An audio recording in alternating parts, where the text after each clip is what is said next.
हरिओम प्रिय दर्शकों, यदि आपकी वृश्चिक राशि या वृश्चिक लग्न है तो इस वीडियो को बहुत ध्यान से देखिएगा, समझिएगा। इस वीडियो में हम समझने वाले हैं 16-17 ये 2 दिन आपके लिए बहुत विशेष हैं। क्यों हैं, क्या अच्छा होगा, क्या बुरा होगा, सब कुछ समझेंगे। क्या उपाय करने हैं ये भी समझेंगे। प्रिय दर्शकों, 16 तारीख की सुबह 3:15 बजे, यानी रात्रि भी आप मान सकते हैं, यानी कि ये 15 तारीख की रात्रि होगी, 16 तारीख की रात्रि नहीं, 16 तारीख की सुबह होगी 3:15 बजे। और कुछ लोगों के लिए तो रात्रि ही होती है, क्योंकि उस समय लोग सो रहे होते हैं। कुछ लोग उठ जाते हैं 3-4 बजे सुबह, तो उनके लिए सुबह है। तो 16 तारीख की सुबह और 17 तारीख के रात्रि में और 18 तारीख की सुबह 4 बजे तक चंद्रमा वृषभ राशि में ही गोचर करेंगे। वृषभ राशि में जब चंद्रमा गोचर कर रहे हैं तो देवगुरु बृहस्पति भी गोचर कर रहे हैं, जिससे बड़ा ही दिव्य गजकेसरी योग का निर्माण होने वाला है। परंतु इस योग में एक बहुत मजबूती है जो कि योग को और विशेष बना देती है। चंद्रमा पक्ष बल से भी मजबूत होंगे और एक कमी भी है, उसे भी समझ लीजिए, क्योंकि हमें प्लस माइनस दोनों समझना होगा। कमी है कि यहाँ पर केतु की दृष्टि है, सूर्य और बुध की भी दृष्टि है, तो इसका भी प्रभाव देखने को मिलने वाला है। आइए समझते हैं। चंद्रमा देखा जाए तो आपके लिए बड़े महत्वपूर्ण ग्रह माने जाते हैं, क्योंकि आपके भाग्य से हैं और इस समय आपके 7वें भाव में गोचर करेंगे। चंद्रमा आपके दाम्पत्य जीवन में आ रही समस्याओं को दूर करेंगे और व्यापारियों के लिए ऐसा मौका है कि आप अपने व्यापार में 2 दिन में यदि चाहते तो कुछ बदलाव हो जाए। हम हमेशा चाहते हैं ना कि अरे जल्द से जल्द, जितना जल्दी हो जाए तो सब अच्छा हो, 1 दिन 2 दिन में सब काम हो जाए। तो कई बार जब चंद्रमा अपनी महत्वपूर्ण स्थिति में होते हैं, अच्छी स्थिति में होते हैं, तो चंद्रमा एक ऐसे ग्रह है कि इस बाद 2 दिन में अपना परिवर्तन करते हैं, तो उतने समय में ही अपना फल दे देते हैं।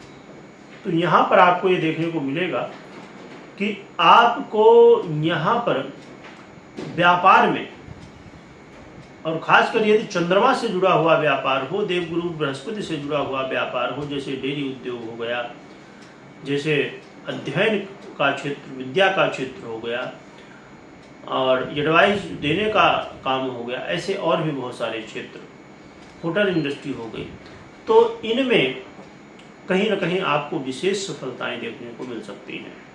एक चीज यहाँ पर मैं समय ना लेते हुए 2 शब्दों में, कि जब भी कोई भी राजयोग या दुर्योग बने, उसका प्रभाव उन लोगों के ऊपर ज़्यादा देखने को मिलता है जो अनिश्चित धन राशि प्राप्त करते हैं।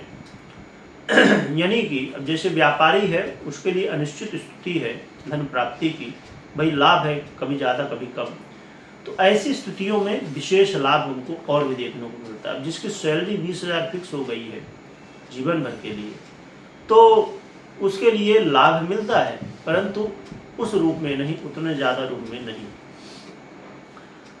तो देखा जाए तो ये चंद्रमा का परिवर्तन आपके जीवन में मानसिक तनाव को कम करने वाला, आपके मान सम्मान में वृद्धि कराने वाला और आपकी निर्णय शक्ति को और भी बेहतर करने वाला हो सकता है।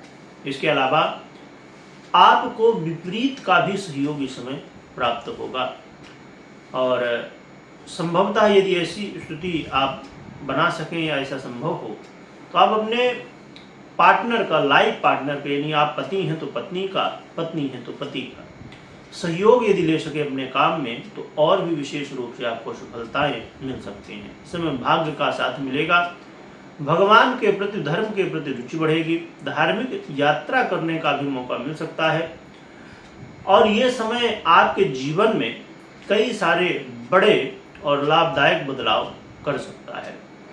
रही बात की जो मैंने कहा कि केतु की दृष्टि है, तो थोड़ा सा आपको अपने दाम्पत्य जीवन में या व्यापार में या कोई भी काम कर रहे हों, वहाँ पर आपको एक निश्चित स्थिति के अनुसार ही काम करना है। ये नहीं कि बस जो भी आए जैसा आए बस करते रहें।